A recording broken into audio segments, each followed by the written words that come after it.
আজি মহামান্য উচ্চতম ন্যায়ালয়ত দ্বিতীয় দিনা ওয়াকফ এমেন্ডমেন্ট এক্ট যি চৰকাৰে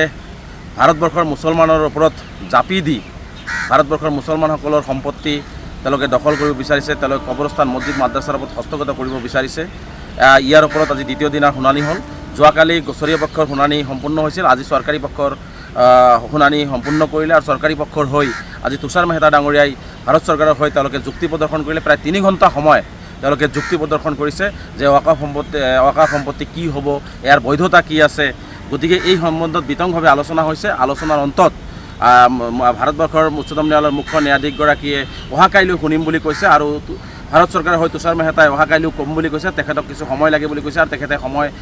তেখেতক সময় দিয়া হ'ব বুলি কৈছে। আৰু এই চৰকাৰী পক্ষৰ শুনাৰ পিছত আচলতে গোচৰীয়া পক্ষৰ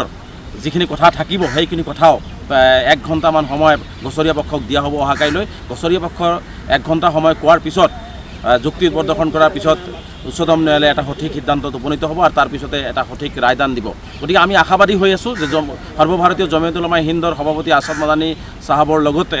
আমি সদস্য সংখ্যালঘু ছাত্ৰ ইউনিয়ন আৰু বিভিন্ন দল সংগঠনে যি ধৰণে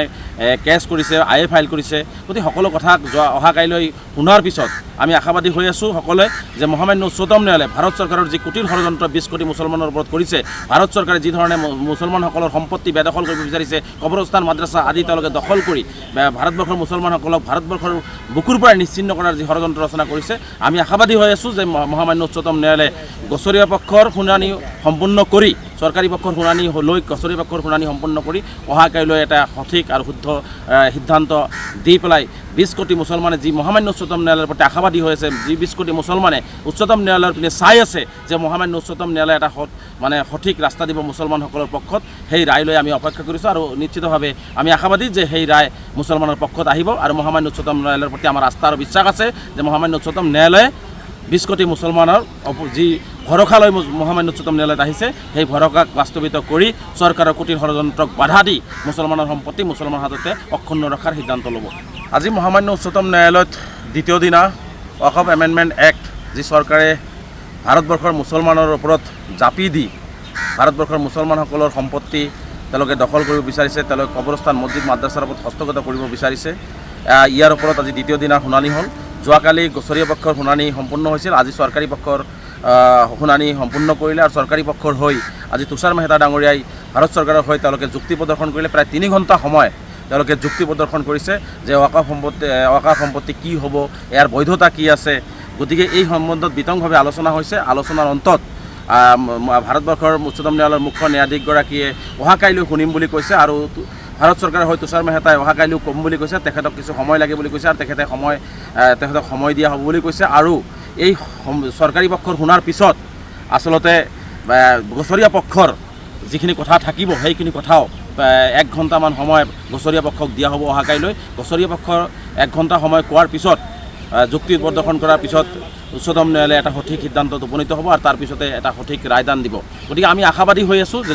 সৰ্বভাৰতীয় জমিয়ত উলামায়ে হিন্দৰ সভাপতি আছাদ মাদানী চাহাবৰ লগতে আমি সদস্য সংখ্যালঘু ছাত্ৰ ইউনিয়ন আৰু বিভিন্ন দল সংগঠনে যি ধৰণে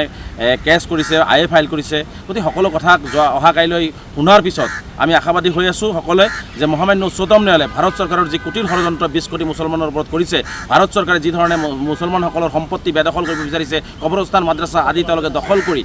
ভাৰতবৰ্ষৰ মুছলমানসকলক ভাৰতবৰ্ষৰ বুকুৰ পৰা নিশ্চিন্ন কৰাৰ যি ষড়যন্ত্ৰ ৰচনা কৰিছে, আমি আশাবাদী হৈ আছোঁ যে মহামান্য উচ্চতম ন্যায়ালয়ে গোচৰীয়া পক্ষৰ শুনানি সম্পূৰ্ণ কৰি চৰকাৰী পক্ষৰ শুনানি লৈ গোচৰীয়া পক্ষৰ শুনানি সম্পূৰ্ণ কৰি অহাকাইলৈ এটা সঠিক আৰু শুদ্ধ সিদ্ধান্ত দি পেলাই 20 কোটি মুছলমানে যি মহামান্য উচ্চতম ন্যায়ালয়ৰ প্ৰতি আশাবাদী হৈ আছে, যি 20 কোটি মুছলমানে উচ্চতম ন্যায়ালয়ৰ পিনে চাই আছে যে মহামান্য উচ্চতম ন্যায়ালয়ে এটা সঠিক ৰাস্তা দিব মুছলমানসকলৰ পক্ষত, সেই ৰায়লৈ আমি অপেক্ষা কৰিছোঁ আৰু নিশ্চিতভাৱে আমি আশাবাদী যে সেই ৰায় মুছলমানৰ পক্ষত আহিব আৰু মহামান্য উচ্চতম ন্যায়ালয়ৰ প্ৰতি আমাৰ আস্থা আৰু বিশ্বাস আছে যে মহামান্য উচ্চতম ন্যায়ালয়ে 20 কোটি মুছলমানৰ যি ভৰসা লৈ মহামান্য উচ্চতম ন্যায়ালয়ত আহিছে, সেই ভৰসাক বাস্তৱিত কৰি চৰকাৰৰ কুটিল ষড়যন্ত্ৰক বাধা দি মুছলমানৰ সম্পত্তি মুছলমানৰ হাততে অক্ষুণ্ণ ৰখাৰ সিদ্ধান্ত ল'ব।